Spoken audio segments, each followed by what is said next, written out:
আসসালামু আলাইকুম। রাজীব কমার্স একাডেমির পক্ষ থেকে সবাইকে জানাচ্ছি আন্তরিক শুভেচ্ছা এবং অভিনন্দন। আমি মোহাম্মদ রাজীব খান। আজকে আমি আপনাদের সাথে টাইম অফ মানির 13 নম্বর ক্লাস নিয়ে আলোচনা করব। আজকের ক্লাসের আলোচনার বিষয় হচ্ছে টাইম অফ মানির কিভাবে এন এর মান, আর এর মান, ইফেক্টিভ ইন্টারেস্ট রেট এগুলো বের করতে হয় সেগুলো নিয়ে আলোচনা করব। ঠিক আছে? অর্থাৎ number of year, interest rate, effective interest rate, 72 বিধি রুলস এবং 69 বিধি রুলস, এই মৌলিক বিষয় নিয়ে আপনাদের সাথে আজকে আলোচনা করব। আজকের ক্লাসের বিষয়গুলো এগুলোই। ঠিক আছে? এই জন্য আজকের ক্লাসটা ভালোভাবে দেখবেন, তাহলে আপনাদের এন এর মান বের করা, আর এর মান বের করা, ইফেক্টিভ ইন্টারেস্ট রেট বের করা এবং 72 বিধি রুলস বা 69 বিধি রুলস সম্পর্কে ধারণা পাওয়া খুব সহজ হয়ে যাবে। ঠিক আছে? তাহলে চলুন শুরু করা যাক। 71 নম্বর অঙ্কে বলা হয়েছে, এটি জাতীয় বিশ্ববিদ্যালয়ের অনার্স ফার্স্ট ইয়ারের ফিনান্স বিভাগে 2019 সালে আসছিল। Determine the number of year to be required for the initial deposit of টাকা 12,000 টু গ্রো টাকা 30,000 অ্যাট অ্যানুয়াল ইন্টারেস্ট রেট 15%। তার মানে এখানে বলে দিছে যে ডিটারমাইন দ্য নাম্বার অফ ইয়ার মানে বছরের সংখ্যা বের করো, টু বি রিকোয়ার্ড মানে প্রয়োজন, ফর দ্য ইনিশিয়াল ডিপোজিট মানে আমি ইনিশিয়াল ডিপোজিট বলতে বোঝানো হয়েছে শুরুতে আমি 12,000 টাকা জমা রাখছিলাম, সেটা বৃদ্ধি পেয়ে হয়েছে আমাদের 30,000 টাকা। তার মানে অবশ্যই এই 12,000 টাকার মান আমাদের প্রেজেন্ট ভ্যালুর মান দেওয়া আছে এবং 30,000 টাকা দেওয়া আছে আমাদের ফিউচার ভ্যালুর মান। কারণ 12,000 টাকা এখন রাখছি, সেটা বৃদ্ধি পেয়ে হয়েছে আমাদের 30,000 টাকা ভবিষ্যতে সুদ আসল সহ। তাহলে আমরা এখানে বলতে পারি যে প্রেজেন্ট ভ্যালুর মান দেওয়া আছে আমাদের 12,000 টাকা এবং ফিউচার ভ্যালুর মান দেওয়া আছে আমাদের 30,000 টাকা। ঠিক আছে? এবং ইন্টারেস্টের মান দেওয়া আছে আমাদের 15%, অর্থাৎ আর এর মান দেওয়া আছে 15%। এই 15%কে আমরা 0.15 দ্বারা লিখতে পারি। ঠিক আছে? আর এন এর মান কিন্তু আমাদের বের করতে বলছে ডিটারমাইন দ্য নাম্বার অফ ইয়ার, অর্থাৎ বছরের সংখ্যা বের করো। এখন এই মানগুলো আমাদের প্রেজেন্ট ভ্যালু অথবা ফিউচার ভ্যালুর যে এককালীন সূত্র দেওয়া আছে সেই সূত্রের মধ্যে মানটা বসে একটু সূত্র দিলে অঙ্কটা হয়ে যাবে। যদি কোনো অঙ্কের মধ্যে আমাদের আর এর মান অর্থাৎ ইন্টারেস্ট রেট অথবা এন এর মান বা নাম্বার অফ ইয়ার বের করতে বলে, সেক্ষেত্রে আমাদের এককালীনের যে কোনো একটা সূত্র ব্যবহার করলে হবে। অর্থাৎ প্রেজেন্ট ভ্যালু সূত্র ব্যবহার করলে হবে, ফিউচার ভ্যালু সূত্র ব্যবহার করলে হবে। এককালীনের যে সূত্র দেওয়া ছিল আমাদের প্রেজেন্ট ভ্যালু সূত্র অথবা ফিউচার ভ্যালু সূত্র, যে কোনো একটা ব্যবহার করে আমাদের খুব সহজে কিন্তু আর এর মান অথবা এন এর মান বের করতে পারি। সবাই লক্ষ্য করুন, যদি কোনো অঙ্কের মধ্যে আর এর মান বা এন এর মান বের করতে বলে, সেক্ষেত্রে অবশ্যই আমাদের প্রেজেন্ট ভ্যালুর মান এবং ফিউচার মান দেওয়া থাকবে। মানে প্রেজেন্ট ভ্যালুর মান এবং ফিউচার ভ্যালুর মান সবসময় দেওয়া থাকবে, দেওয়া থাকবে না এরকম কোনো অঙ্ক নাই, সব সময় দেওয়া থাকবে। ঠিক আছে? অর্থাৎ প্রেজেন্ট ভ্যালুর মান এবং ফিউচার ভ্যালুর মান কিন্তু সব সময় দেওয়া থাকবে। যদি আমাদের আর এর মান অথবা এন এর মান বের করতে বলে, যদি আর এর মান দেওয়া থাকে তাহলে এন এর মান বের করতে বলবে, আবার এন এর মান দেওয়া থাকলে আমাদের আর এর মান বের করতে বলবে। ঠিক আছে? যে কোনো একটা বের করতে বলবে। যেহেতু এই অঙ্কের মধ্যে আমাদের আর এর মান দেওয়া আছে, মানে ইন্টারেস্ট রেট দেওয়া আছে, আমাদের এন এর মানটা বের করতে বলছে। এখানে এখানে বলে দিচ্ছে, শুরুতে বলছে যে ডিটারমাইন দ্য নাম্বার অফ ইয়ার মানে বছরের সংখ্যা বের করো। তাহলে আমাদের 71 নম্বর অঙ্কের মধ্যে প্রেজেন্ট ভ্যালু বা ফিউচার ভ্যালুর এককালীন যে সূত্র ছিল যে কোনো একটা ব্যবহার করবো। তো অঙ্ক করার সুবিধার্থে আমি ফিউচার ভ্যালু সূত্র ব্যবহার করতেছি। ফিউচার সূত্র ছিল আমাদের এবি সমান 1 প্লাস আর পাওয়ার এন ছিল, তাই না? আমরা যদি এই 71 নম্বর অঙ্কটা ভালো মতো বুঝতে পারি, অর্থাৎ এন এর মানটা কিভাবে বের করতে সেটা যদি বুঝতে পারি, তাহলে যতগুলো অঙ্ক আছে সমস্ত অঙ্কের এন এর মান বের করার নিয়ম কিন্তু একই রকম। ঠিক আছে? এই জন্য আমাদের এই 71 নম্বর অঙ্কটা খুব ভালোভাবে প্রথম থেকে শেষ পর্যন্ত ভালোভাবে করতে হবে। এই অঙ্কটা আপনারা খাতা কলমে কয়েকবার করবেন, কারণ এই অঙ্কটা করলে আমরা এখানে করে যে এন এর মানটা বের করব, এই এন এর মান বের করার নিয়ম যতগুলো অঙ্ক আছে, যে সমস্ত অঙ্কে আমাদের এন এর মান বের করতে বলবে, সমস্ত অঙ্কের নিয়ম কিন্তু এই 71 নম্বর অঙ্কের মতোই। এই জন্য এই অঙ্কটা ভালোভাবে দেখতে হবে আপনাদের। এরপরে অঙ্কগুলো কিন্তু আমি এন এর মান বের করে দেখাবো না, শুধু বলবো যে 71 নম্বর অঙ্কের মতো। এই জন্য 71 নম্বর অঙ্কটা করার পরে আপনারা ওই অঙ্কগুলো 71 নম্বর অঙ্কের মতো করবেন, দেখবেন অঙ্ক হয়ে যাবে। তাহলে আমাদের এখানে যে মানগুলো দেওয়া আছে এই মানগুলো এই সূত্রের মধ্যে বসাবো। আমাদের ফিউচার ভ্যালুর মান 30,000 টাকা, তাহলে প্রেজেন্ট ভ্যালুর মান আছে আমাদের 12,000 টাকা, আর 1 প্লাস আর এর মান দেওয়া আছে আমাদের 0.15 দেওয়া আছে, তাই না? আর এন এর মান কিন্তু আমাদের দেওয়া নাই, এটা কিন্তু আমাদের বের করতে হবে। এখন আমাদের কি করতে হবে, এই মানটা এই দুটো যোগ করলে আমাদের আসবে 1.15, মানে এই যে প্লাস 1 প্লাস 0.15 এই দুটো যোগ করলে আমাদের আসবে 1.15। তাহলে পাওয়ার দেব আমাদের এন। এখন এখানে যেহেতু গুণাকার আছে, তাহলে 30,000 টাকাকে এর ভাগ করব, তাহলে 30,000 ভাগ হলো আমাদের 12,000। ঠিক আছে? এখন আমাদের ভাগ করলে আমাদের মান কত আসবে দেখতে হবে। 1.15 পাওয়ার হলো আমাদের কত এন, আর এটা সম্পূর্ণ ভাগ করলে আমাদের আসবে আমাদের সাইন্টিফিক ব্যবহার করতে হবে, ঠিক আছে। আমি যদি এই 30,000 টাকাকে 12 দিয়ে ভাগ করি, আমাদের মান বের হবে 2.50, মানে 2.50 এই মানটা বের হবে, ঠিক আছে। এখন আমরা লগ ব্যবহার করবো, উভয়কে লগ ব্যবহার করতে হবে, অর্থাৎ এন এর মান বের করার জন্য আমাদের লগ ব্যবহার করে অঙ্ক করতে হবে, ঠিক আছে। এই জন্য আমাকে কি করতে হবে, উভয় পক্ষকে লগ দ্বারা গুণ করতে হবে, মানে উভয় পক্ষে লগ নিতে হবে। আমি যদি এখানে লগ নেই তাহলে 1.15 আসবে, পাওয়ার হবে n। আর এখানেও কিন্তু আমাদের লগ নিতে হবে, লগ 2.50। এখন আমরা জানি লগের মানের উপর যদি পাওয়ার থাকে সেই মানটা পাওয়ারটা কি হয়, লগের আগে আসে, তাই না। এটা কিন্তু আমাদের লগের সূত্র শিখছিলাম। তাহলে n log 1.15, তারপরে log 2.5। এখন আমাদের কি করতে হবে, যেহেতু আমরা n এর মান বের করবো, তাহলে n এর মানটা এখানে রেখে উপরে হবে আমাদের log 2.5 আর নিচে হবে আমাদের log 1.15 আসবে। এখন আমাদের এই log 2.5 কে log 1.15 দ্বারা কি করতে হবে, ভাগ করতে হবে। ভাগ করে যে মানটা বের হবে সেটা কিন্তু অঙ্কের রেজাল্ট। তাহলে আমার এখানে কিন্তু log চিহ্ন দেওয়া আছে, সবাই লক্ষ্য করুন। এই যে log, আপনারা অবশ্যই সাইন্টিফিক ক্যালকুলেটর ব্যবহার করবেন, কারণ সাইন্টিফিক ক্যালকুলেটর ছাড়া কিন্তু অঙ্কটা হবে না, ঠিক আছে। এই জন্য আমাদের সাইন্টিফিক ক্যালকুলেটর ব্যবহার করে এই মানটা বের করতে হবে। তাহলে log প্রথমে দেওয়া আছে 2.5, তাহলে 2.5 ভাগ হইল log 1.15, তাহলে ভাগ করলে আমাদের আসবে 6.56। 6.56 দশমিক পর 2 করে রাখলে তারপরে কিন্তু আমাদের 6 আছে, এই জন্য তার আগে সঙ্গে সাথে 1 যোগ করছি আমরা, ঠিক আছে।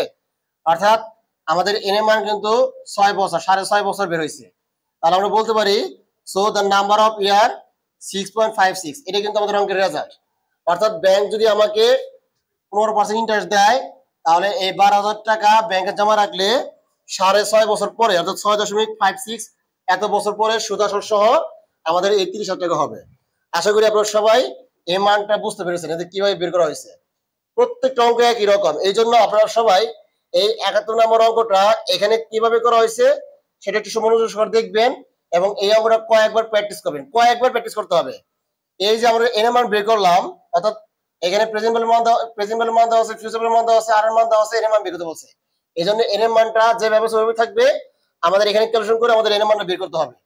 যতগুলো অঙ্ক আছে এন এর মান বের করার যতগুলো অঙ্ক আছে সব অঙ্ক কিন্তু এই অঙ্কের মতো, অর্থাৎ এই 71 নম্বর অঙ্কের মতো। আমরা যদি এই অঙ্কটা ভালোভাবে করতে পারি তাহলে এন এর মান নিয়ে আর কোনো সমস্যা থাকবে না। আশা করি আপনারা সবাই এই 71 নম্বর অঙ্কটি সম্পূর্ণ বুঝতে পেরেছেন। 72 নম্বর অঙ্কে বলা হয়েছে যে টেকিং এ লোন, আমি লোন নিছি 9,000 টাকা ফ্রম এ ব্যাংক থেকে, ঠিক আছে। A man was not able to pay it till at the end of 4 years, মানে লোকটি 4 বছরের মধ্যে আর টাকা দিতে পারবে না। মানে ব্যাংক থেকে 9,000 টাকা ঋণ নেওয়ার পরে যে ভদ্রলোক ঋণ নিচ্ছে সেই ভদ্রলোক ব্যাংকে 4 বছরের মধ্যে আর কোনো টাকা দিতে পারবে না, সে সম্পূর্ণভাবে অক্ষম, ঠিক আছে। দেন দ্য ব্যাংক ডিমান্ডেড টাকা 11,250 ফ্রম হিম, ব্যাংক বলতেছে ঠিক আছে ভাই, আপনি 4 বছরের মধ্যে টাকা না দিতে পারেন সমস্যা নাই, কিন্তু আপনি 4 বছর পরে একসাথে আমাকে 11,250 টাকা দিয়ে দিয়েন, কারণ ব্যাংক তার কাছে দাবি করছে। লোকটা বলছে ঠিক আছে আমি দিয়ে দিব আপনাকে, কিন্তু এই 4 বছরের মধ্যে আমাকে আর ডিস্টার্ব করবেন না। তাহলে আমাদের এখানে প্রেজেন্ট ভ্যালু হবে 9,000 টাকা আর ফিউচার ভ্যালু আমাদের হবে 11,250 টাকা, কারণ 9,000 টাকা ঋণ নিছি এখন এবং 4 বছর পরে দিতে হবে আমাকে 11,250 টাকা ব্যাংকে। এই জন্য এই 11,250 টাকা আমাদের ফিউচার ভ্যালু মান দেওয়া আছে, এবির মান দেওয়া আছে। এখানে বলছে how much percentage of the compounded yearly, মানে আমাদের ইন্টারেস্টের পরিমাণটা বের করতে বলছে। আর এর মান দেওয়া আছে আমাদের 4 বছর। তাহলে এই অঙ্কটা আমাদের প্রেজেন্ট ভ্যালু মান দেওয়া আছে 9,000 টাকা আর ফিউচার ভ্যালু মান দেওয়া আছে আমাদের 11,250 টাকা, মানে যার যার যে মান দেওয়া আছে। আর এর মান দেওয়া আছে আমাদের, আর এর মান দেওয়া নাই, এই মানটা বের করতে হবে। আর এর মান কিন্তু আমাদের দেওয়া আছে 4 ইয়ার, মানে 4 বছর দেওয়া আছে। সবাই একটু লক্ষ্য করুন, এর আগের অঙ্কের মধ্যে কিন্তু আমাদের আর এর মান দেওয়া ছিল 15%, এর মান কিন্তু আমরা বের করছিলাম, তাই না। আর এই অঙ্কের মধ্যে আমাদের এর মান দেওয়া আছে, আর এর মান বের করতে বলছি। আর প্রেজেন্ট ভ্যালু মান এবং ফিউচার ভ্যালু মান কিন্তু সবসময় দেওয়া থাকবে। আমি কিন্তু বারবার বলছিলাম যে প্রেজেন্ট ভ্যালু মান আর ফিউচার ভ্যালু মান কিন্তু সবসময় দেওয়া থাকবে। এই অঙ্কের মধ্যে কিন্তু প্রেজেন্ট ভ্যালু মান দেওয়া আছে, ফিউচার ভ্যালু মানও দেওয়া আছে। আর দেওয়া নাই কার মান, আর এর মান দেওয়া নাই, এর মান কিন্তু দেওয়া আছে। তাহলে অবশ্যই আমাদের আর এর মানটা বের করতে হবে। তাহলে আমাদের এই সেম সূত্রের মধ্যেই এখানে যার যার যে মান দেওয়া আছে সেই মানটা বসিয়ে আমরা ক্যালকুলেশন করে আর এর মানটা বের করব, ঠিক আছে। তাহলে আমাদের এই অঙ্কের মধ্যে আমরা যদি এটা মুছে দেই, ওখানে যার যার যে মান আছে মান বসাবো। আমাদের ফিউচার ভ্যালু মান দেওয়া আছে 11,250 টাকা, প্রেজেন্ট ভ্যালু দেওয়া আছে 9,000 টাকা, আর 1 প্লাস আর এর মান দেওয়া আছে, আর এর মান দেওয়া নাই, এইভাবে থাকবে। এন এর মান দেওয়া আছে 4, একটু লক্ষ্য করুন সবাই। এবার আমাদের কি করতে হবে, 1 প্লাস আর পাওয়ার হলো 4, এই মানটা এখানে রেখে 11,000 টাকাকে, এই 11,250 টাকাকে 9,000 দিয়ে ভাগ দিতে হবে। মানে এখানে গুণাকার আছে, এটা এই পাশে কি হবে, ভাগ হয়ে যাবে। ভাগ করলাম, আমি সাইডটা পরিবর্তন করে তারপর ভাগ করছি, ঠিক আছে, অঙ্ক করার সুবিধার্থে। তাহলে 1 প্লাস আর পাওয়ার হবে আমাদের 4, আর এটা ভাগ করলে আমাদের কত আসে সেটা দেখতে হবে। আমি যদি 11,250 কে 9,000 দিয়ে ভাগ করি, আমাদের মান বের হবে 1.25, অর্থাৎ 1.25 এই মানটা বের হবে। আমরা ভাগ করে দেখবেন এই মানটা বের হবে, ঠিক আছে। এখন আমাদের আসল খেলা, ঠিক আছে। এর আগে আমরা যখন এন এর মান বের করছিলাম তখন কিন্তু আমরা লগ ব্যবহার করে এন এর মান বের করছিলাম, আর আর এর মান যখন আমরা বের করব তখন কিন্তু আমাদের দুই ভাবে করা যায়, অর্থাৎ লগ ব্যবহার করলে করা যায়। আমি যদি লগ ব্যবহার করতে সেক্ষেত্রে আমাদের এন্টি লগ ব্যবহার করতে হবে, আর লগ ব্যবহার ছাড়াও করা যায়, ঠিক আছে। মানে লগ দিয়েও করা যায়, লগ না দিয়েও করা যায়, মানে সরাসরি করা যায়। কিন্তু এন এর মান যখন বের করবো আমরা তখন কিন্তু অবশ্যই আমাদের লগ ব্যবহার করতে হবে, লগ ছাড়া কিন্তু করার উপায় নাই, অবশ্যই লগ ব্যবহার করতে হবে। আর আর এর মান বের করতে গেলে আমাদের লগ দিয়েও করা যায়, লগ ছাড়া করা যায়। আমি কিন্তু এখন লগ ছাড়া কিভাবে করতে হয় সহজভাবে তোমাদের সমাধান করে দেখাবো, ঠিক আছে। তাহলে এখানে আমাদের 1 প্লাস আর এর মানটা এভাবে থাকবে, আর এই পাশে আমাদের রুট ওভার হয়ে যাবে, রুট ওভার 1.25। এখানে আমাদের 4 আছে, এই 4টা এখানে এসে পড়বে রুট ওভার উপরে, ঠিক আছে। অর্থাৎ এখানে যা পাওয়ার থাকবে, এখানে যা থাকবে ওই পাশে যে রুট ওভার হয়ে এখানে তাই বসাতে হবে। এখানে 4 আছে বেঁধে 4 বসালাম, 5 থাকলে 5 বসাবো, 6 থাকলে 6 বসাবো, অর্থাৎ এখানে যা থাকবে এখানে আমাদের তাই বসাতে হবে। এখন আমাদের এই সম্পূর্ণ মানটা বের করতে হবে। এই সম্পূর্ণ মানটা কিভাবে বের করতে হয় সেটা আমি তোমাদের দেখাবো, সবাই লক্ষ্য করবেন। প্রথমে এখানে আমাদের প্রথমে যা আছে, প্রথমে কত আছে আমাদের 4 আছে না, এখানে এই 4টাকে চাপ দিতে হবে 4, তারপরে আমাদের শিফট বাটন চাপ দিব, মানে শিফট, তারপর আমাদের চাপ দিতে হবে পাওয়ার, এটা কিন্তু পাওয়ার চিহ্ন, ঠিক আছে। তারপর আমাদের চাপ দিতে হবে এই মানটা 1.25, মানে এই রুট ওভার নিচে যে মানটা থাকবে সেই মানটা আমরা লিখবো। তারপর আমাদের সমান চাপ দিতে হবে, এরপর আমাদের সমান চাপ দিতে হবে, ঠিক আছে। আপনারা এটা ফলো করবেন, এটা ফলো করলে কিন্তু এই মানটা বের হয়ে যাবে। এখানে প্রথমে যা থাকবে সেটা লিখবেন, তারপর শিফট বাটন চাপ দিবেন, তারপর পাওয়ার চাপ দিবেন, তারপর রুট ওভার নিচে যেটা থাকবে সেটা লিখে সমান চাপ দিবেন। আমি প্র্যাকটিক্যালি আপনাদের কিভাবে করতে সেটা দেখাচ্ছি। প্রথমে 4, এখানে প্রথমে 4 লিখবো আমরা, এই যে 4, ঠিক আছে। তারপরে এই যে শিফট বাটন দিয়ে আমরা পাওয়ার চাপ দিব, তারপর মান দেওয়া আছে 1.25, এই মানটা দেওয়া আছে, আমরা এই মানটা বলে লিখবো আমরা, ঠিক আছে। তাহলে মান বের হবে আমাদের 1.0574, আমরা 10-এর উপরে 4 করে রাখবো। এখন আমাদের কি করতে হবে, এই আর মান এখানে রেখে এখানে একটা ওই পাশে যে বিয়োগ হয়ে যাবে, তাই না, কারণ এখানে প্লাস এর আছে ওখানে মাইনাস হয়ে যাবে। তাহলে 1.0574 মাইনাস 1, তাহলে আর সমান সমান এই 1 থেকে যদি 1 বাদ দেই তাহলে 0 হবে, 0.0574। সবাই লক্ষ্য করুন, এটা কিন্তু আমাদের ইন্টারসেপ্টের দশমিক আকারে আছে, তাই না। আর এই দশমিকের টাকা যদি আমি 100 দ্বারা গুণ করি তাহলে সেটা পার্সেন্টেজে রূপান্তর হয়ে যাবে। আমরা জানি যে কোনো দশমিক টাকাকে 100 দ্বারা গুণ করলে সেটা পার্সেন্টেজের শতকরা রূপান্তর হয়ে যায়, অর্থাৎ 100 টাকায় রূপান্তর হয়ে যায়, ঠিক আছে, মানে পার্সেন্টেজে রূপান্তর হয়ে যায়। যে কোনো দশমিকের টাকাকে 100 দ্বারা গুণ করলে সেটা কিন্তু পার্সেন্টে রূপান্তর হয়ে যায়, সেটা আমরা সবাই জানি। আর পার্সেন্টের টাকাকে যদি আমি 100 দ্বারা ভাগ করি তাহলে সেটা দশমিকে হয়ে যায়। তাহলে যেটা দশমিকে আছে আর আর মান যেটা আমাদের অবশ্যই পার্সেন্টেজের মতো করতে হয়, এই জন্য এই দশমিক টাকাকে 100 দ্বারা গুণ করে আমাদের পার্সেন্টেজ জানতে হবে। তাহলে এইটাকে যদি 100 দ্বারা গুণ করি, এটা আমরা সরাসরি 100 দ্বারা গুণ করতে পারি, অথবা মনে মনে 100 দ্বারা গুণ করে সরাসরি আমরা দিতে পারি যে 5.74%, ঠিক আছে। এটা কিন্তু আমার অঙ্কের রেজাল্ট, মানে এটা কিন্তু আমাদের ইন্টারেস্ট, এটা আমাদের বের করতে বলছে, ঠিক আছে। আমাদের কিন্তু এখানে 100 গুণ করে দেখে দিতে হবে না, এটা আপনি মনে মনে গুণ করে দিবেন, গুণ করে আপনি দিবেন। আশা করি আপনারা সবাই 71 নম্বর অঙ্ক এবং 72 নম্বর অঙ্কটা কিভাবে করতে হয় সেটা বুঝতে পেরেছেন। এই অঙ্কে আর এর মান কিভাবে বের করতে হয়েছে দেখে দিচ্ছি, ঠিক আছে। আর 71 নম্বর অঙ্কের মধ্যে কিন্তু এর মানটা কিভাবে বের করতে হয় সেটা দেখে দিচ্ছি। অর্থাৎ 71 নম্বর অঙ্ক এবং 72 নম্বর অঙ্ক এই দুটো কিন্তু সবচেয়ে বেশি ইম্পর্টেন্ট। এই দুটো অঙ্ক পারা মানে যতগুলো অঙ্কের আর এর মান এবং এর মান বের করতে বলবে সব অঙ্ক পারা, ঠিক আছে। সব অঙ্ক কিন্তু এই দুটো অঙ্কের মতোই। আমি কিন্তু এরপরে যতগুলো অঙ্ক আছে যে সমস্ত অঙ্কের মধ্যে এর মান এবং আর এর মান চাবে সেগুলো কিন্তু আমি আর করাবো না, শুধু বলবো যে এটা 71 নম্বর অঙ্কের মতো, এটা 72 নম্বর অঙ্কের মতো। এই জন্য আপনারা অবশ্যই 71 নম্বর অঙ্ক এবং 72 নম্বর অঙ্কটা খুব ভালোভাবে কয়েকবার করবেন, এতে করে আপনাদের প্র্যাকটিস হয়ে যাবে। যদি 71 এবং 72 নম্বর অঙ্ক যদি মাথায় ঢোকাতে পারেন, মনের ভিতরে রাখতে পারেন, তাহলে এন এর মান এবং আর এর মান বের করে নিয়ে আর কোনো সমস্যা থাকবে না। আশা করি আপনারা সবাই এই দুটো অঙ্ক খুব সহজে বুঝতে পেরেছেন। 73 নম্বর অঙ্ক কিন্তু আমাদের এখানে প্রেজেন্ট ভ্যালুর মান দেওয়া আছে 10,000 টাকা, ফিউচার ভ্যালুর মান দেওয়া আছে 18,000 টাকা, আর ইন্টারেস্ট দেওয়া আছে আমাদের 10%। এই 73 নম্বর অঙ্কটি কিন্তু আমাদের 71 নম্বর অঙ্কের মতোই, সেম একই অঙ্ক, ঠিক আছে? 73 নম্বর অঙ্ক আর 71 নম্বর অঙ্ক কিন্তু সেম। এই জন্য আমরা অবশ্যই এখানে আমাদের প্রেজেন্ট ভ্যালু দেওয়া আছে 10,000 টাকা, অর্থাৎ 10,000 টাকা রাখছি, এটা বৃদ্ধি পেয়েছে 18,000 টাকা, আর ইন্টারেস্ট রেট হলো আমাদের 10%। তাহলে এই অঙ্কটা আমাদের অবশ্যই 71 নম্বর অঙ্কের মতো। আমরা 71 নম্বর অঙ্কটা পারলে 73 নম্বর অঙ্কটা পারবেন। এই 73 নম্বর অঙ্কটা 71 নম্বর অঙ্কের মতো করবেন, দেখবেন হয়ে যাবে রেজাল্ট। আশা করি বুঝতে পারছেন। 74 নম্বর অঙ্কটা বলছে south east limited pays 12.5% interest on deposit which is compounded quarterly. If টাকা 1 lakh is deposited today, when it will be the double. তার মানে 74 নম্বর অঙ্কের জন্য যদি আপনাদের করে দেই, সবাই লক্ষ্য করুন একটু। এখানে বলছে যে আমি 1 লাখ টাকা ব্যাংকে জমা রাখছি, 1 লাখ টাকা ডিপোজিটেড টুডে, মানে 1 লাখ টাকা এখন জমা করা হয়েছে। when মানে কখন, it will be double মানে ডাবল হবে, কত বছরে ডাবল হবে। তার মানে আমি বর্তমানে জমা রাখছি কত টাকা, 1 লাখ টাকা। যেহেতু আমাদের ডাবল হবে, তার মানে 1 লাখ টাকা ডাবল বলতে 2 লাখ টাকা বলা, তাই না? তাহলে এই 2 লাখ টাকা আমাদের ফিউচার ভ্যালু। এখানে পরীক্ষার মধ্যে ডাবলের পরিবর্তে 3 গুণ, 4 গুণ, 5 গুণ থাকতে পারে, মানে যত গুণ থাকবে এই 1 লাখ টাকার সাথে তত গুণ দিব। যদি বলতো 3 গুণ, তাহলে 1 লাখ টাকার 3 গুণ হবে আমাদের 3 লাখ টাকা।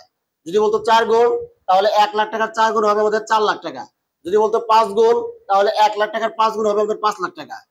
এই অঙ্কের মধ্যে আমাদের বলছে দ্বিগুণ, ডাবল বলতে দ্বিগুণ বোঝানো হয়েছে। ডাবল আর দ্বিগুণ কিন্তু একই কথা, সেটা আমরা সবাই জানি। তাহলে 1 লাখ টাকার দ্বিগুণ হবে আমাদের 2 লক্ষ টাকা। আশা করি বুঝতে পারছেন। এই অঙ্কের মধ্যে আমাদের কম্পাউন্ডেড করা হয়েছে কোয়ার্টারলি, ঠিক আছে? বছরে 4 বার চক্রবৃদ্ধি করা হয়েছে, অর্থাৎ 3 মাস পর পর বছরে 4 বার চক্রবৃদ্ধি করা হয়েছে। তাহলে এই অঙ্কের মধ্যে আমাদের এম এর মান আসবে 4। তাহলে আমাদের আর এর মানকে এই 4 দ্বারা ভাগ করতে হবে, আর আর এর মান ছিল আমাদের 12.5%। 12.5% বলতে 0.125 কে বোঝায়, আর এটাকে আমরা 4 দ্বারা ভাগ করে যে মান বের হবে সেটা কিন্তু আমাদের লিখতে হবে। আমরা যদি 0.12 কে 4 দ্বারা ভাগ করি, 0.125 ভাগ হলো 4, তাহলে আমাদের মান বের হবে 0.03125, এই মানটা বের হবে। আর এন এর মানকে 4 দ্বারা গুণ করতে হবে, যেহেতু এন এর মান দেওয়া নাই, এন এর মানটা আমাদের বের করতে বলছে। তাহলে এন এর মানকে যদি 4 দ্বারা গুণ করি, তাহলে কি হবে, 4n, এই মানটাই হবে, তাই না? কিছু লক্ষ্য করুন সবাই। এই অঙ্কে কোয়ার্টারলি বলা থাকার কারণে 3 মাস পর পর চক্রবৃদ্ধি করা হবে, এই জন্য আমাদের এম এর মান হবে 4। এই জন্য আর এর মানকে 4 দ্বারা ভাগ করছি, আর এন এর মানকে 4 দ্বারা গুণ করছি। যেহেতু আমাদের এন এর মান দেওয়া নাই, এই জন্য এন কে 4 দ্বারা গুণ করা হয়েছে, অর্থাৎ 4n। যদি বলতো হাফ ইয়ারলি বা সেমি অ্যানুয়ালি, তখন কিন্তু আমাদের এম এর মান কিন্তু 2 আসতো, তখন আর এর মানকে 2 দ্বারা ভাগ করতাম এবং এন এর মানকে 2 দ্বারা গুণ করতাম, তখন কিন্তু 2n হইতো, ঠিক আছে? যদি বলতো মান্থলি, সেক্ষেত্রে আমাদের কিন্তু এম এর মান 12 আসতো, তখন আর এর মানকে 12 দ্বারা ভাগ করতাম এবং এন এর মানকে 12 দ্বারা গুণ করতাম, তখন অর্থ 12n আসতো। এখন এই মানগুলো আমাদের সূত্রের মধ্যে বসে দিব। এখন আমরা এই মানগুলো এখানে বসে দিব। তাহলে আমাদের ফিউচার ভ্যালুর মান দেওয়া আছে 2 লক্ষ টাকা, আর প্রেজেন্ট ভ্যালুর মান দেওয়া আছে আমাদের 1 লক্ষ টাকা। আর 1 প্লাস আর এর মান দেওয়া আছে আমাদের 0.03125, পার হলো আমাদের এন এর মান দেওয়া আছে 4n। আশা করি আপনারা সবাই এই মানগুলো এখানে বসানোটা বুঝতে পারছেন, ঠিক আছে? এখন আমরা এটাকে যোগ করব, যোগ করলে আমাদের আসবে 1.03215, এই মানটাই আসবে, উপরে হবে আমাদের 4n, যেভাবে আছে ওইভাবে থাকবে। আর 2 লক্ষ টাকাকে আমরা কি করব, 1 লক্ষ টাকা দিয়ে ভাগ দিব, যে যেটা গুণাকার আছে এটা এই পাশে এসে কি হবে, ভাগ হয়ে যাবে। এখন আমাদের এই মানটা যেভাবে আছে সেইভাবেই থাকবে, ঠিক আছে? তাহলে 4n সমান সমান 1 লাখ, 2 লাখ টাকাকে যদি আমি 1 লাখ দিয়ে ভাগ দেই, তাহলে মান বের হবে 2। এখন কিন্তু আমাদের আসল খেলা, যেহেতু আমাদের n এর মান বের করতে বলছে, তাহলে অবশ্যই আমাদের লগ ব্যবহার করতে হবে, তাই না? কারণ আমরা 71 নম্বর অঙ্কের মধ্যে কিন্তু n এর মান বের করছি, সেখানে অবশ্যই আমরা লগ ব্যবহার করছিলাম। তার আমরা যদি উভয় পক্ষের লগ দিই, লগ 1.03215, এই মানটাই আসবে, উপরে 4n, আর এখানে আসবে লগ কত, 2 আসবে, তাই না? উভয় পক্ষকে লগ নিছি আমি। এখন আমরা জানি লগের উপর পাওয়ার থাকে, সেই মানটাকে আগে আসে। তাহলে 4n লগ 1.03215 সমান সমান লগ হবে আমাদের 2। এখন আমাদের কি করতে হবে, এই 4nটা এখানে রেখে সম্পূর্ণ মানটা ওই পাশে ভাগ করে দিব। তো লগ 2 কে আমরা ভাগ করবো হলো লগ 1.03215, এই মান দ্বারা ভাগ করতে হবে। এখন আমাদের 4nটা এখানে রাখবো। এই মানটা কিভাবে করতে হয় সেটা দেখে দিচ্ছি আমি তোমাদের কিছুক্ষণ আগে, আমি আবার দেখে দিচ্ছি। লগ 2 কে লগ 1.03215 দ্বারা ভাগ করব। প্রথমে লগ 2 দিব, তারপর ভাগ দিব লগ 1.03215, মানে এই মানটাতে ভাগ দিব। ঠিক আছে, এখন সমান চাপ দিলে আমাদের আসবে 22.53, এই মানটা আসবে। আমরা 10.2 করে রাখবো, এই মানটা আসবে। এখন আমাদের প্রশ্ন হলো, যদি আমাদের এখানে কোয়ার্টারলি হাফ এর কোনো কিছু না বলতো, তাহলে এন এর মানে সরাসরি এটাই আসতো। যেহেতু এখানে 4n আছে, এখন আমাদের কি করতে হবে, যেহেতু গুণাকার আছে না, এই 4 এর সাথে n কি আকার আছে, গুণাকার আছে। এই জন্য আমাদের এখানে কি করবো, n এর মানটা এখানে রেখে, যেহেতু গুণাকার আছে, এই মানটা এই পাশে কি হবে, ভাগ হয়ে যাবে। তাহলে এই 22.53 কে আমরা কি করবো, 4 দ্বারা ভাগ দিব। আমরা যদি 4 দ্বারা ভাগ দেই, তাহলে আমাদের মান বের হবে n সমান 5.63। এটা কিন্তু অঙ্কের রেজাল্ট, এটা কিন্তু আমাদের ইয়ার্স। আশা করি আপনারা সবাই বুঝতে পারছেন। অর্থাৎ কোয়ার্টারলি তাহলে কিভাবে অঙ্ক করতে হয়, কারণ 1 নম্বর অঙ্কের মধ্যে, কারণ 71 নম্বর অঙ্কের মধ্যে কিন্তু আমাদের কোয়ার্টারলি, হাফ ইয়ারলি, মান্থলি কিছু ছিল না। অঙ্কের যে রেট বা যে ইয়ার দেওয়া আছে ওইটা দিয়ে অঙ্ক করছি, তাই না? আর এই অঙ্কের মধ্যে কোয়ার্টারলি দেওয়া আছে বিধায় এই কোয়ার্টারলির অঙ্ক কিভাবে করতে সেটা বুঝতে পারছেন। আর কোয়ার্টারলি দেওয়া থাকলে যেভাবে করতে হয়েছে, হাফ ইয়ারলি, মান্থলি সব অঙ্ক কিন্তু একই রকম ভাবে হবে। ঠিক আছে, শুধুমাত্র এখানে এম এর মানটা পরিবর্তন হয়ে অঙ্ক করতে হবে। তাহলে আপনারা সবাই অবশ্যই এই 74 নম্বর অঙ্কটা কিভাবে করা হয়েছে সবাই বুঝতে পারছেন, তাই না? এই আমরা কয়ভাবে প্র্যাকটিস করবেন। 75 নম্বর অঙ্কে বলা হয়েছে, Saniyat bank limited pays 8% interest per year on deposit which is compounded half yearly. What is the effective interest rate? সবাই লক্ষ্য করুন, এখানে কিন্তু আমাদের ইফেক্টিভ ইন্টারেস্ট রেট বের করতে বলছে, মানে EIR বের করতে বলছে, তাই না? খুবই ইম্পর্টেন্ট একটা বিষয়, সেটা আমাদের সবাই জানতে হবে। EIR এবং EAR এই দুটো কিন্তু একই কথা, পরীক্ষার মধ্যে যে কোনো নামে থাকতে পারে। EIR এর ফুল মিনিং হচ্ছে আমাদের ইফেক্টিভ ইন্টারেস্ট রেট, আর EAR হচ্ছে আমাদের ইফেক্টিভ অ্যানুয়াল রেট। অর্থাৎ পরীক্ষার মধ্যে এই দুইটার যে কোনো একটা নামে পরীক্ষার মধ্যে আসতে পারে। এই দুইটার কাজ কিন্তু একই সূত্র। এখন সবাই লক্ষ্য করুন, EIR এবং EAR বের করার সূত্র হলো 1 প্লাস R পাওয়ার হলো আমাদের M মাইনাস 1 ইন্টু কিন্তু 100। এখানে পাওয়ার কিন্তু n না, m হবে m, অর্থাৎ কম্পাউন্ডিং, নাম্বার অফ কম্পাউন্ডিং হবে, মানে m এর মান হবে n এর মান না, ইয়ার না, m এর মান। এটা অনেকে কিন্তু ভুলে কিন্তু এখানে n দেয়, n দিলে কিন্তু ভুল হবে, m হবে। এইভাবে লেখা যায় ইয়ার সূত্র, অথবা এইভাবে লেখা যায় 1 প্লাস r ভাগ হলো m পাওয়ার হলো m মাইনাস 1 ইন্টু 100। আচ্ছা, আমরা এইভাবে লিখতে পারি, এইভাবে লিখতে পারি ইয়ার সূত্র। এখন এখানে আর কে m দ্বারা ভাগ করছি, আর এখানে কিন্তু ভাগ করি নাই, তাই না?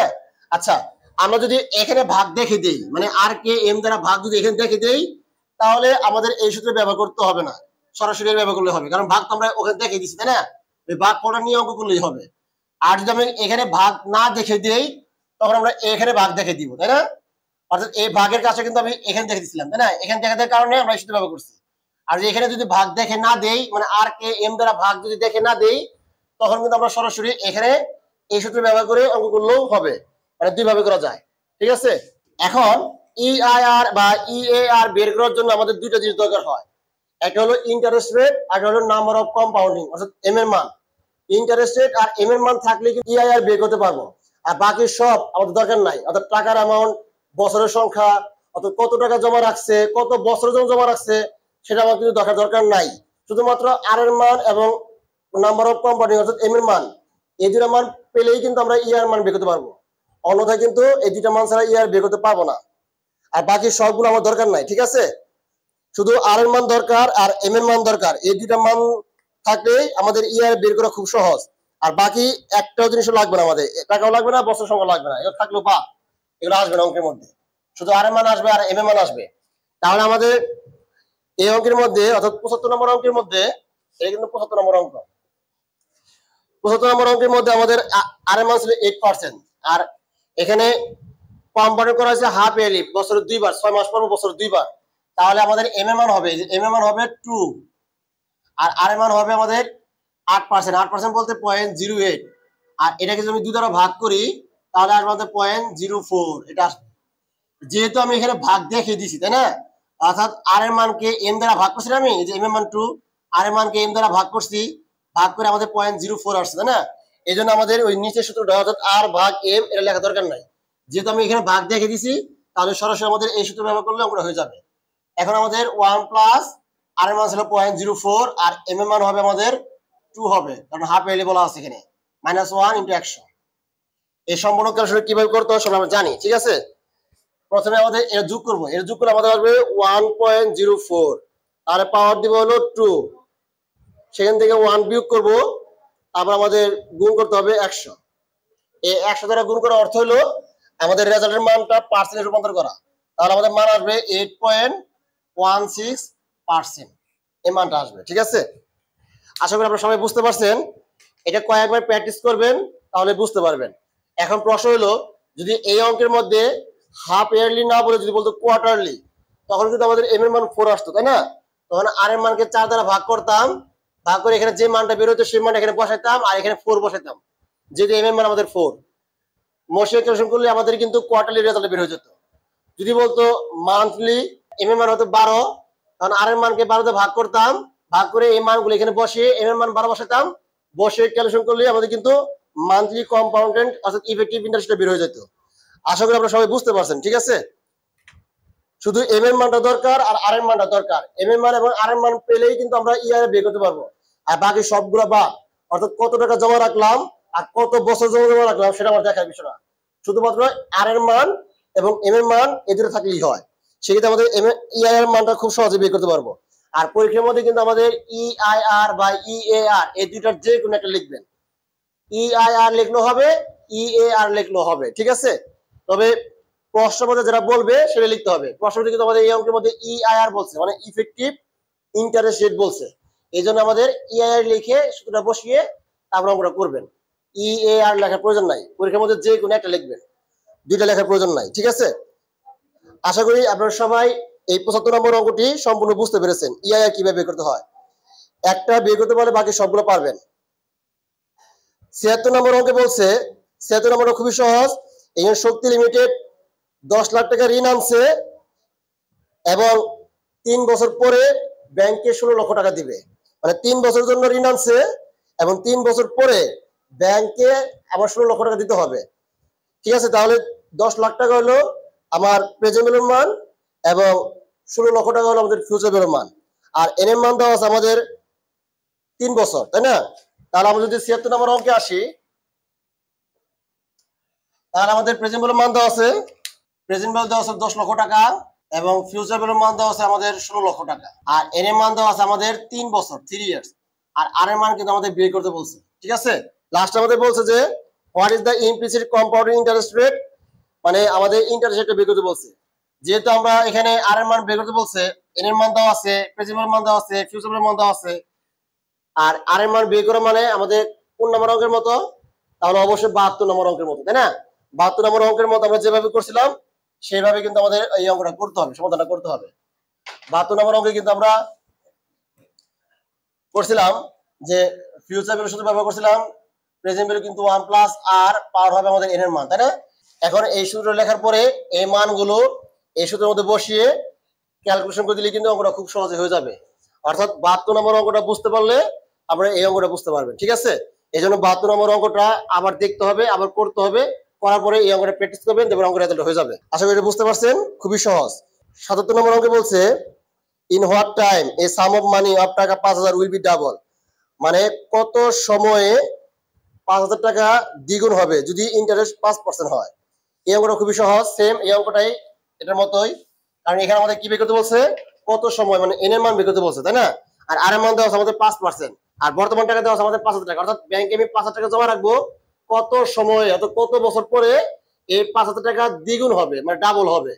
তাহলে বর্তমানে যদি 5000 টাকা ব্যাংকে জমা রাখি আর এই টাকা যদি আমি যদি ডাবল হয়, তাহলে 5000 টাকা ডাবল করা হবে আমাদের 10000 টাকা, তাই না?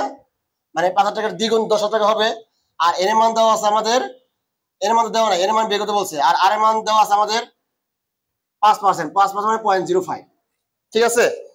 যেহেতু আমাদের এখানে প্রেজেন্ট ভ্যালুর মান দেওয়া আছে, ফিউচার ভ্যালুর মান দেওয়া আছে, আর এর মান দেওয়া আছে। ফিউচার ভ্যালুর মান কিন্তু স্পষ্টভাবে লেখা নাই, মানে কত টাকা সেটা বলা নাই, কিন্তু বলা আছে দ্বিগুণ হবে, দ্বিগুণ। দ্বিগুণ বলতে বোঝানো হয় যে টাকা ব্যাংকে জমা রাখবো তার দ্বিগুণ। আমি ব্যাংকে জমা রাখছি কত টাকা? 5000 টাকা, তাই না? তাহলে এই 5000 টাকার দ্বিগুণ কত হবে? 10000 টাকা। যদি বলতো 3 গুণ, তাহলে এই 5000 টাকার 3 গুণ কত হয়? 15000 টাকা। যদি বলতো 4 গুণ, তাহলে এই 5,000 টাকা 4 গুণ কত হবে? 20,000 টাকা। তখন কিন্তু ওই যে পুরো 10,000 টাকা 20,000 টাকা ফিউচার ভ্যালু ধরে অঙ্ক করতে হবে, ঠিক আছে? যেহেতু এই অঙ্কের মধ্যে বলছে দ্বিগুণ মানে ডাবল, ডাবল বলতে বোঝায় দ্বিগুণ, তার মানে এই 5,000 টাকার দ্বিগুণ বা ডাবল হবে আমাদের 10,000 টাকা। এটাই কিন্তু আমাদের ফিউচার ভ্যালুর মান, ঠিক আছে? এখন এখানে প্রেজেন্ট ভ্যালুর মান, ফিউচার ভ্যালুর মান দেওয়া আছে এবং আর এর মান দেওয়া আছে, এর মান দেওয়া নাই। এর মানটা আমাদের বের করতে বলছে। যেহেতু আমাদের এর মান বের করতে বলছে, তার মানে এই অঙ্কটা অবশ্যই আমাদের 71 নম্বর অঙ্কের মতো, ঠিক আছে? 71 নম্বর অঙ্কটা আমরা এর মান বের করছিলাম সেম ওই অঙ্কের মতো। অর্থাৎ 71 নম্বর অঙ্ক এবং 72 নম্বর অঙ্ক, এই দুটো অঙ্ক খুব ভালোভাবে করতে হবে। এরপর আমাদের 78 নম্বর অঙ্কে বলছে in what rate A sum of money will B triple, মানে কিছু টাকা আমাদের 3 গুণ হবে। মানে 78 নম্বর অঙ্কের মধ্যে লক্ষ্য করো সবাই, এখানে কিন্তু টাকার অ্যামাউন্ট দেওয়া নাই। বলছে যে কিছু টাকা যদি ব্যাংকে জমা রাখো, এই টাকাটা সুদ আসলে 3 গুণ হবে 12 বছর পরে, ঠিক আছে? তাহলে ইন্টারেস্ট রেট কত সেটা বের করতে বলছে। তাহলে যেহেতু আমাদের এখানে টাকার অ্যামাউন্ট দেওয়া নাই, মানে কত টাকা ব্যাংকে জমা রাখছে সেটা কিন্তু দেওয়া নাই। 77 নম্বর অঙ্কের মধ্যে যেহেতু বলা ছিল যে 5,000 টাকা জমা রাখছিলাম, তাই না? ওই টাকাটা দ্বিগুণ হয়েছিল 10,000 টাকা। কিন্তু 78 নম্বর অঙ্কের মধ্যে কিন্তু আমাদের কোনো টাকার অ্যামাউন্ট দেওয়া নাই। তার মানে আমাদের এখানে প্রেজেন্ট ভ্যালুর মান ধরে নিতে হবে। তাহলে প্রেজেন্ট ভ্যালুর মানটা আমরা সবসময় 100 ধরবো। 100 ধরলে অঙ্ক হবে, তবে আপনার যেটা মনে হচ্ছে সেটা ধরলে হবে, ঠিক আছে? যদি এক্স ধরেন তা হবে, অর্থাৎ যা ধরেন না কেন তাই হবে, ঠিক আছে? প্রেজেন্ট ভ্যালুর মান আপনি ইচ্ছা মতো ধরে নেবেন। আমি বোঝার সুবিধার্থে 100 ধরে নিলাম। আর বলছে যে কত সময় টাকাটা ট্রিপল, ট্রিপল মানে 3 গুণ হবে, 3 গুণ। তাহলে আমি যা জমা রাখি তার 3 গুণ। আমি যদি 100 টাকা জমা রাখি তাহলে ফিউচার ভ্যালু হবে 300 টাকা, তাই না? যদি আমি এক্স টাকা ধরতাম, মানে প্রেজেন্ট ভ্যালু এক্স ধরতাম, তাহলে ফিউচার ভ্যালু হতো আমাদের 3x, মানে এই এক্স এর 3 গুণ মানে 3x। যদি বলতো দ্বিগুণ, তাহলে এক্স এর দ্বিগুণ হবে 2x। যদি বলতো 4 গুণ, তাহলে এক্স এর 4 গুণ হবে 4x। আর 100 ধরলে 100 এর দ্বিগুণ হবে 200, 100 এর 3 গুণ হবে 300, 100 এর 4 গুণ হবে মাত্র 400। তার মানে আমাদের এক্স মুখ না ধরে 100 ধরে অঙ্ক করাটাই যুক্তিসঙ্গত হবে, ভালো হবে, ঠিক আছে? বোঝার সুবিধার্থে আমি বলবো না যে এক্স ধরলে হবে না, এক্স ধরলেও অঙ্ক হবে, ঠিক আছে?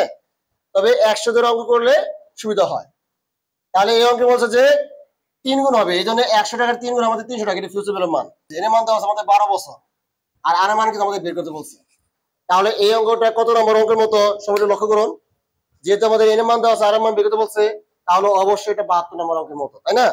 72 নম্বর অঙ্কটা পারলে আমরা এই অঙ্কটা খুব সহজে করতে পারবে, কারণ এখানে প্রেজেন্ট ভ্যালুর মান, ফিউচার ভ্যালুর মান, এর মান দেওয়া আছে, আর 72 নম্বর অঙ্ক কিন্তু সেম দেওয়া ছিল। এই জন্য 72 নম্বর অঙ্কটা ভালোভাবে করতে হবে আর মান বের করার জন্য। এবার আমাদের 79 নম্বর অঙ্কে বলছে what time A sum of money become 4 Times, মানে কত সময় কিছু টাকা 4 গুণ হবে যদি ইন্টারেস্ট রেট 12% হয়, সেম এই অঙ্কের মতোই। তাহলে আমি প্রেজেন্ট ভ্যালু ধরে নিলাম, এই অঙ্ক কিন্তু আমাদের টাকার পরিমাণ দেওয়া নাই, মানে কত টাকা জমা রাখছি সেটা কিন্তু দেওয়া নাই। তাহলে আমাদের প্রেজেন্ট ভ্যালু ধরে নিলাম 100 টাকা জমা রাখছি, তাহলে ভবিষ্যতে আমাদের 4 গুণ হবে। তাহলে 100 টাকা 4 গুণ কত আসে আমাদের? 400 টাকা। 100 টাকা 4 গুণ হবে আমাদের 400 টাকা আসবে, তাই না? আর এই অঙ্কের মধ্যে আমাদের ইন হোয়াট টাইম, তার মানে আমাদের এন এর মানটা বের করতে বলছে, আর আর এর মান দেওয়া আছে আমাদের 12%, মানে এই আর এর মান কিন্তু আমাদের 12% দেওয়া আছে, 12% মানে 0.12 দেওয়া আছে, আর এন এর মান কিন্তু আমাদের বের করতে বলছে, তাই না? এখন এই মানগুলো এই সূত্রের মধ্যে বসিয়ে ক্যালকুলেশন করে দিলে কিন্তু আমাদের খুব সহজে এন এর মান বের করতে পারবো। আর এই অঙ্কটা অবশ্যই 71 নম্বর অঙ্কের মতো, তাই না? আমরা যদি 71 নম্বর অঙ্কটা করতে পারি তাহলে খুব সহজে কিন্তু এই 79 নম্বর অঙ্কটা করতে পারবো, ঠিক আছে? আচ্ছা, 80 নম্বর অঙ্কে বলছে calculate the effective interest rate বা ইফেক্টিভ অ্যানুয়াল রেট, মানে এখানে আমাদের ইফেক্টিভ ইন্টারেস্ট রেট বের করতে বলছে। আর ইফেক্টিভ ইন্টারেস্ট কিভাবে বের করতে হয় সেটা কিন্তু আমি এই 75 নম্বর অঙ্কের মধ্যে বিস্তারিত আলোচনা করছি, তাই না? 75 নম্বর অঙ্কের মধ্যে কিন্তু আমাদের হাফ ইয়ারলি বলা ছিল, আর এই অঙ্কের মধ্যে কি দেওয়া আছে? হাফ ইয়ারলি দেওয়া আছে, কোয়ার্টারলি দেওয়া আছে, বাই মান্থলি দেওয়া আছে, মান্থলি দেওয়া আছে, আর ইন্টারেস্ট দেওয়া আছে আমাদের 12%, এটা কিন্তু আমাদের আর এর মান। তাহলে ইফেক্টিভ ইন্টারেস্ট কিভাবে বের করতে হয় সেটা আমরা সবাই জানি, কারণ 75 নম্বর অঙ্কটা বুঝতে পারলে আমরা কিন্তু ইফেক্টিভ ইন্টারেস্ট খুব সহজে বুঝতে পারবো, ঠিক আছে? এটা আমাদের কোনো সমস্যা হবে না। তাহলে আমরা 80 নম্বর অঙ্কের মধ্যে ইফেক্টিভ ইন্টারেস্ট বের করতে হবে, অর্থাৎ ই আই আর অথবা ই এ আর, পরীক্ষার মধ্যে যে কোনো এক নাম লিখবেন। তাহলে এটা সূত্র হবে আমাদের 1 প্লাস আর, পাওয়ার হবে আমাদের এম মাইনাস 1 ইন্টু কত 100। আমাদের কিন্তু 75 নম্বর অঙ্কে কিন্তু আমরা এই সূত্র ব্যবহার করে কিন্তু আমাদের ইফেক্টিভ ইন্টারেস্ট বের করছিলাম, তাই না? তাহলে এই অঙ্কের মধ্যে এতে বলছিল আমাদের, মানে এ নাম্বার রিকোয়ারমেন্টে বলছে যে ইয়ারলি, ইয়ারলি বললে আমাদের এম এর মান হবে 1, আর আর এর মান ছিল আমাদের 12%, 12% 0.12, আর এই 12% যদি 1 দ্বারা ভাগ করি আমাদের মান কিন্তু 12% হবে, তাই না? মানে 0.12 হবে। এখন এই মানগুলো এখানে বসে দিবেন, ঠিক আছে? তাহলে 1 প্লাস আর এর মান হবে 0.12 ব্র্যাকেট পাওয়ার হবে এবং 1 মাইনাস কত 1 সেকেন্ড ব্র্যাকেট ইনটু কত 100। এই সম্পূর্ণ ক্যালকুলেশন করলে আমাদের কিন্তু 12% বের হবে, ঠিক আছে? এই 100 দ্বারা গুণ করা মানে পার্সেন্টে রূপান্তর করা। আশা করি আপনারা সবাই বুঝতে পারছেন। আপনারা ক্যালকুলেশন করে দেখেন এই মানে বের হবে। বি নাম্বার বলা ছিল হাফ ইয়ারলি। হাফ ইয়ারলি বলতে বোঝানো হয় 6 মাস পর বছর 2 বার চক্রবৃদ্ধি করে। তাহলে আমাদের এম মান হবে 2। আমি যদি 12 কে 2 দ্বারা ভাগ করি আমাদের মান হবে 0.06। কারণ এই মানটা এখানে বসে দিব, যে 0.06 আর এম মান হবে আমাদের 2। এই সম্পূর্ণ ক্যালকুলেশন করলে আমাদের মান বের হবে 12.36%। 12.36%। অর্থাৎ আমি যত বেশি চক্রবৃদ্ধি করব আমার ইন্টারেস্ট রেটটা কিন্তু তত বেশি বৃদ্ধি পাবে। আমাদের কিন্তু মূল ইন্টারেস্ট রেট ছিল 12%, তাই না? আমি তো বছরে যদি একবার চক্রবৃদ্ধি করছি তখন কিন্তু আমাদের রেজাল্ট 12% ছিল, পরিবর্তন হয় নাই।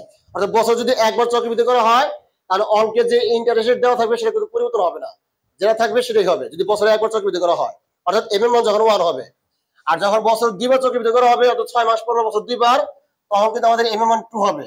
তখন কিন্তু আমাদের এই 12% আর 12% থাকবে না, সেটা কিছুটা হলো বাড়বে। দেখেন এখানে কিন্তু আমার 12.36 মানে কিছুটা হলো বাড়ছে, তাই না? অর্থাৎ বছরে যত বেশি চক্রবৃদ্ধি করা হবে আমাদের মূল ইন্টারেস্ট রেটটা তত বেশি বৃদ্ধি পাবে ইআই এর ক্ষেত্রে। তাহলে আমাদের 12% এর পরিবর্তন হয়েছে কত 12.36% ইআই এর মান, যেহেতু আমাদের বছরে 2 বার চক্রবৃদ্ধি করা হয়েছে। আশা করি বুঝতে পারছেন। এবার আমাদের সি নাম্বার বলছে কোয়ার্টারলি, তার মানে আরো বেশি করা হয়েছে, বছরে 4 বার, 3 মাস পর পর বছরে 4 বার। তাহলে এখানে আমাদের এম এর মান হবে 4। তাহলে আর এর মানকে আমি যদি 4 দ্বারা ভাগ করি তাহলে মান বের হবে আমাদের 3 বের হবে। তাহলে এখানে আমাদের 0.03 কে পাওয়ার করবে আমাদের 4 দ্বারা। এই সম্পূর্ণ ক্যালকুলেশন করলে আমাদের মান হবে 12.55%, মানে 55% বের হবে। সবাই লক্ষ্য করুন, যখন আমাদের ইয়ারলি কম্পেয়ার করছিলাম তখন আমাদের রেজাল্ট বের হয়েছিল 12%, যখন আমরা হাফ ইয়ারলি করছিলাম তখন কিন্তু 12.36% ছিল, তাই না? আর যখন আমরা মানে কোয়ার্টারলি করছি তার মানে আরো বেশি চক্রবৃদ্ধি করছি, তখন কিন্তু রেজাল্ট কিন্তু আরো বেশি বাড়ছে, মানে 0.55% হয়েছে। অর্থাৎ বছরে যত বেশি চক্রবৃদ্ধি করব আমাদের ইআইআর মান তত বেশি বৃদ্ধি পাবে। এরপর আমাদের বাই মান্থলি। বাই মান্থলি বলতে বোঝানো হয় 2 মাস পর পর চক্রবৃদ্ধি করা বছরে 6 বার। অর্থাৎ 2 মাস পর পর চক্রবৃদ্ধি করা হয়েছে, বছরে করা হয়েছে 6 বার। তাহলে এম এর মান হবে আমাদের 6 মানে 6। তাহলে এই আর এর মানকে 6 দ্বারা ভাগ করব, 6 দ্বারা ভাগ করলে আমাদের 0.02 আসবে। তাহলে এখানে 0.02 কে পাওয়ার দিব 6 দ্বারা। এই সম্পূর্ণ ক্যালকুলেশন করলে আমাদের মান বের হবে 12.62 বের হবে, এত পার্সেন্ট বের হবে। আমরা ক্যালকুলেশন করে দেখেন, ক্যালকুলেশন করলে কিন্তু আমাদের এই মানটা বের হয়ে যাবে, ঠিক আছে? আমরা যদি ক্যালকুলেশন করতে না পারি তাহলে সমস্যা, ঠিক আছে? এই কিন্তু আপনাদের সমস্যা। আচ্ছা, এবার আমাদের লাস্টে বলছে মান্থলি। মান্থলি বলতে বোঝানো হয় প্রতি মাসে চক্রবৃদ্ধি করা। আর প্রতি মাসে চক্রবৃদ্ধি করলে আমাদের এম এর মান হবে 12। তাহলে 0.12 কে 12 দ্বারা ভাগ করলে আমাদের হবে 0.01। তাহলে এই মানগুলো যদি আমরা এখানে বসে দিই তাহলে এখানে 0.01 আর এখানে হবে 12, এম এর মান জায়গায় 12 হবে। তাহলে এই সম্পূর্ণ ক্যালকুলেশন করলে আমাদের বের হবে 12.68%, মানে এখানে 68% হবে। এটা কিন্তু আমাদের রেজাল্ট আসবে। আশা করি আপনারা সবাই বুঝতে পারছেন, ঠিক আছে? এগুলো কয়েকবার প্র্যাকটিস করবেন, পরীক্ষার মধ্যে কিন্তু এতবার থাকবে না, যে কোনো একটা থাকবে। অর্থাৎ 75 নম্বর অঙ্কের মতো এইভাবে অঙ্ক থাকবে, ঠিক আছে? যেহেতু 75 নম্বর একটা ছিল, অর্থাৎ হাফ এলি ছিল। এই ধরনের অঙ্কগুলো খুবই ইম্পর্টেন্ট পার্ট বি এর জন্য, খুবই ইম্পর্টেন্ট। আসে পরীক্ষা আসে, প্রায় আসে। এটা হয় এটা বিজনেস ম্যাথে আসবে, না হয় আমাদের প্রিন্সিপাল অফ ফিনান্সে, দুইটা যে কোনো একটা মধ্যে আসার সম্ভাবনা সবচেয়ে বেশি ইআইআর এর মান বের করা। আচ্ছা, এরপর আমাদের 81 নম্বর অঙ্কে বলছে যে in what rate a sum of money will be double at the end of 12 years using 62 and 69 rules, মানে 72 বিধি রুলস এবং 69 বিধি রুলস, মানে 69 বিধি রুলস। আমরা 72 বিধি রুলস এবং 69 বিধি রুলস সম্পর্কে বিস্তারিত ধারণা থাকতে হবে। 72 বিধি রুলস এবং 69 বিধি রুলস খুবই ইম্পর্টেন্ট, ঠিক আছে? এটা কিন্তু আমাদের শর্ট প্রশ্ন অর্থাৎ পার্ট এতে থাকতে পারে যে 72 বিধি রুল কাকে বলে অথবা 69 বিধি রুলস কাকে বলে, এটা কিন্তু আমাদের জানতে হবে। তাহলে 72 বিধি রুলস এবং 69 রুলস, ঠিক আছে? সবাই লক্ষ্য করুন, কিছু টাকা কত সময় বা কত হার সুদে সুদ আসলে দ্বিগুণ হবে সেটি দ্রুত বের করার কৌশলকেই 72 বিধি রুলস বা 69 বিধি রুলস বলে। মোট কথা হলো যে এই 72 বিধি রুলস এবং 69 বিধি রুলসটা শুধুমাত্র দ্বিগুণের ক্ষেত্রে ব্যবহার হয়, দ্বিগুণ ছাড়া অন্য কোনো ক্ষেত্রে ব্যবহার হয় না। মানে আমি যে পরিমাণ টাকা জমা রাখবো এই টাকাটা কত সময় বা কত হার সুদে সুদ আসলে দ্বিগুণ হবে সেই ক্ষেত্রে আমাদের এই 72 বিধি রুলস এবং 69 বিধি রুলস ব্যবহার করতে হয়। অন্যথায় 3 গুণ 4 গুণ 5 গুণের ক্ষেত্রে কিন্তু এই 72 বিধি রুলস এবং 69 বিধি রুলস কিন্তু ব্যবহার করা যাবে না, একমাত্র দ্বিগুণের ক্ষেত্রে ব্যবহার করতে হবে। আশা করি আপনারা এটা বুঝতে পারছেন, ঠিক আছে।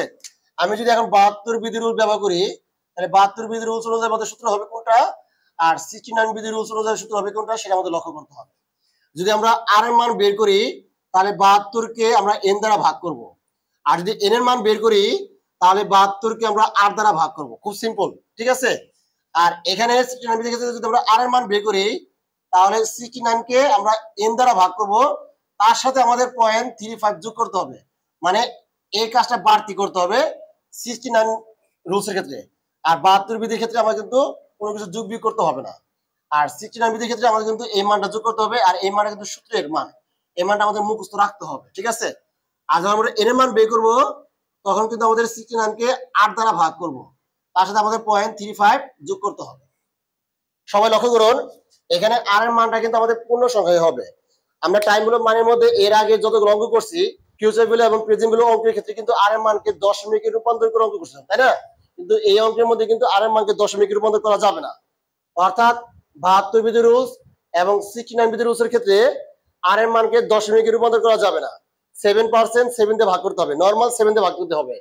10% থাকলে নরমাল 10 দিয়ে ভাগ দিতে হবে। 12% থাকলে নরমাল 12% দিয়ে ভাগ দিতে হবে।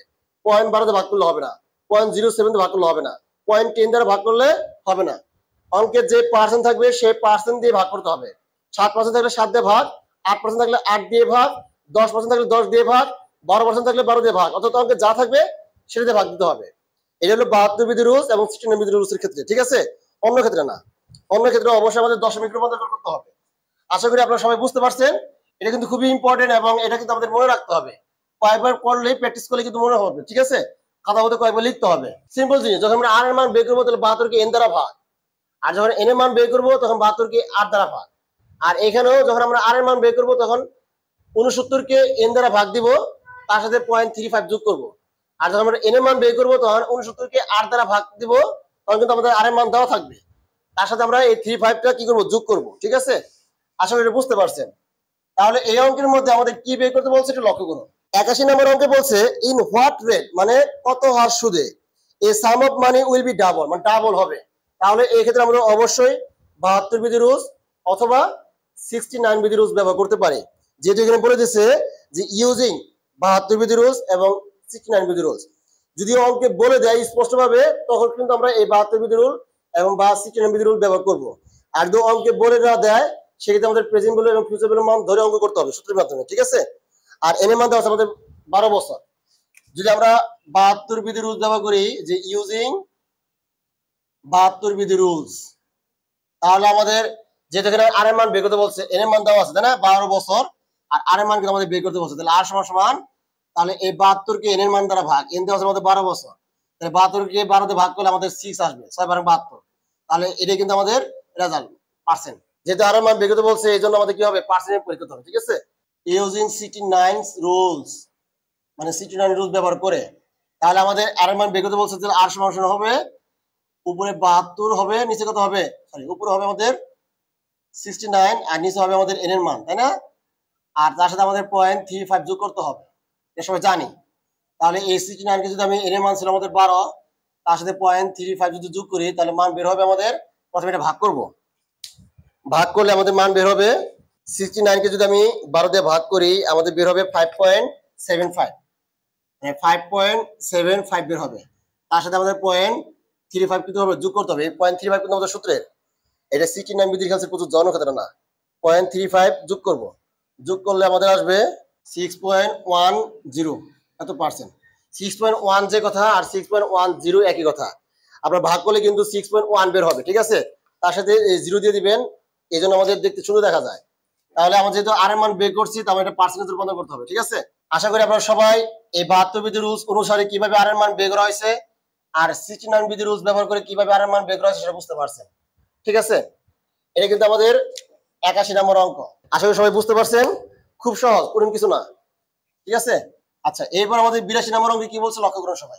82 নম্বর অঙ্কে বলছে in what time A sum of money will be double at 7% interest using 72 বিধি রুলস এবং 69 বিধি রুলস। আর এর মান দেওয়া আছে, আমাদের এন এর মান বের করতে বলছে।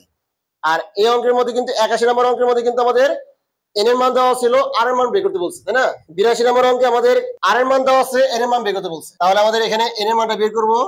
তাহলে 72 কে আমরা 8 দ্বারা ভাগ করব। যেহেতু আছে 7%, এখানে কিন্তু ভুলও কিন্তু 0.07 লেখা যাবে না।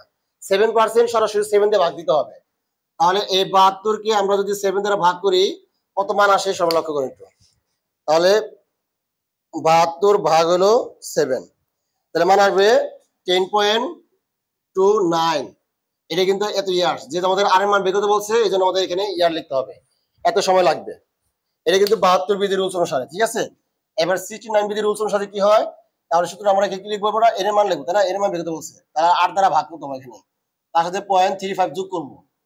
তাহলে এখানে আমাদের 69 কে আর এর মান ছিল 7%, এই জন্য সরাসরি 7 নামাবে, এখানে 0.07 লিখলে হবে না। তাহলে এরকে আমাদের 0.35 ভাগ দিব। প্রথমে এটা ভাগ করতে হবে, ভাগ করে আমাদের যোগ করতে হবে। তাহলে 69 কে যদি আমি 7 দ্বারা ভাগ দেই, আমাদের মান বের হবে 9.86, এই মানটা বের হবে। তাহলে যদি আমি 35 এর ভাগ যোগ করি, তাহলে মান বের হবে 9.86, তার সাথে যোগ করবো আমরা 0.35, যোগ করলে আমাদের আসবে 10.21, এই মানটাই আসবে, ঠিক আছে? আর এটা যেটা আমাদের এন এর মান বের করতে বলছে, এই জন্য এটা আমরা ইয়ার লিখতে হবে, এত ইয়ার্স। আশা করি আপনারা সবাই এটা বুঝতে পারছেন, কঠিন কিছু না, ঠিক আছে? কয়েকবার প্র্যাকটিস করলে খুব সহজে আরো ক্লিয়ারভাবে বুঝতে পারবেন। 83 নম্বর অঙ্কে বলছে যে ইফেক্টিভ ইন্টারেস্ট রেট, এটা কিভাবে বের করতে আমি দেখাইছি। 84 নম্বর বলছে যে ইফেক্টিভ ইন্টারেস্ট রেট কিভাবে বের করতে সেটাও দেখাইছি। তেমন 83 নম্বর অঙ্ক এবং 84 নম্বর অঙ্ক কিন্তু খুব সহজে করতে পারবেন। যদি আমরা 80 নম্বর অঙ্ক এবং 75 নম্বর অঙ্ক, এই দুটো অঙ্ক ভালোভাবে করতে পারি, তাহলে 83 আর 84 খুব সহজে করতে পারবেন, কঠিন কিছু না। আর 85 নম্বর অঙ্কটা আমাদের সেম 72 নম্বর অঙ্কের মতো, কারণ 75 নম্বর অঙ্কে বলছে যে 60,000 টাকা ঋণ নিছি এবং ব্যাংক আমার কাছে 28,000 টাকা দাবি করছে। অর্থাৎ ঋণ নিছি 60,000 টাকা, ব্যাংক আমার কাছ থেকে 5 বছর পরে আমার কাছ থেকে নিবে হলো 88,000 টাকা। তাহলে প্রেজেন্ট ভ্যালুর মান হবে আমাদের 60,000 টাকা সর্বশেষ, অর্থাৎ 85 নম্বর অঙ্ক, ঠিক আছে? মানে 85 নম্বর অঙ্কের ডাক প্রেজেন্ট ভ্যালুর মান দেওয়া আছে 60,000 টাকা, তাহলে ফিউচার ভ্যালুর মান হবে আমাদের 88,000 টাকা, যেটা দেওয়া আছে আমাদের কাছে। আর এখানে আমাদের এর মান দেওয়া আছে 5 বছর, মানে 5 বছর পরে। এখানে আমাদের আর এর মানটা বের করতে বলছে। যেহেতু আমাদের প্রেজেন্ট ভ্যালুর মান, ফিউচার ভ্যালুর মান এবং এর মান দেওয়া আছে, আর এর মান বের করতে বলছে, তাহলে এই অঙ্কটা অবশ্যই আমাদের 72 নম্বর অঙ্কের মতো। এই জন্য 72 নম্বর অঙ্কটা করতে পারলে আমাদের এই অঙ্কটা খুব সহজে করতে পারবেন। আপনারা সবসময় 71, 72, 75, 80, 81, 82 এই কয়েকটা অঙ্ক যদি ভালোভাবে করতে পারেন, তাহলে এই ফরম্যাটের মানে আজকের ক্লাসের সব অঙ্ক কিন্তু খুব সহজে করতে পারবেন, ঠিক আছে? সবাই লক্ষ্য করুন, আমার হাতে যে লেকচার শিট দেখতে পাচ্ছেন, এই লেকচার শিটে কিন্তু আমার নিজের হাতে তৈরি করা। এখানে প্রত্যেকটা অঙ্ক ফরম্যাট আকারে সুন্দরভাবে গুছিয়ে আলোচনা করা হয়েছে, যাতে করে একজন স্টুডেন্ট খুব সহজে অঙ্কগুলো করতে পারে। প্রত্যেকটা অধ্যায়ের অঙ্ক সূত্রের ব্যাখ্যা সহ, অঙ্কের নিয়ম এবং অঙ্কের সমাধান সহ বিস্তারিত আলোচনা করা হয়েছে এখানে, ঠিক আছে? আপনারা দেখতে পাচ্ছেন যে এখানে কিন্তু প্রত্যেকটা অঙ্কের ফরম্যাট এবং অঙ্কের ইউনিভার্সিটি অঙ্কের এক্সারসাইজ সহ বিস্তারিত আলোচনা করা হয়েছে, এবং অঙ্কের নিয়ম সহ বিস্তারিত কিন্তু এখানে আলোচনা করা হয়েছে, ঠিক আছে? আপনারা অবশ্যই দেখতে পাচ্ছেন যে এখানে অঙ্কের সমাধানগুলো খুব সহজভাবে উপস্থাপন করা হয়েছে। আপনারা যারা এই লেকচার শিট যদি নিতে চান, তাহলে আমাকে সাথে অবশ্যই মেসেঞ্জারে বা সরাসরি কলের মাধ্যমে যোগাযোগ করবেন। আমি বাংলাদেশের যে কোনো জায়গায়, যে কোনো জেলায় এই শিটগুলো পিডিএফ আকারে পাঠিয়ে দেওয়ার চেষ্টা করব, ঠিক আছে? তাহলে পরবর্তী ক্লাস দেখার আমন্ত্রণ জানিয়ে আজকের মধ্যে এখানে শেষ করছি। সবাই ভালো থাকবেন, সুস্থ থাকবেন। আল্লাহ হাফেজ, আসসালামু আলাইকুম।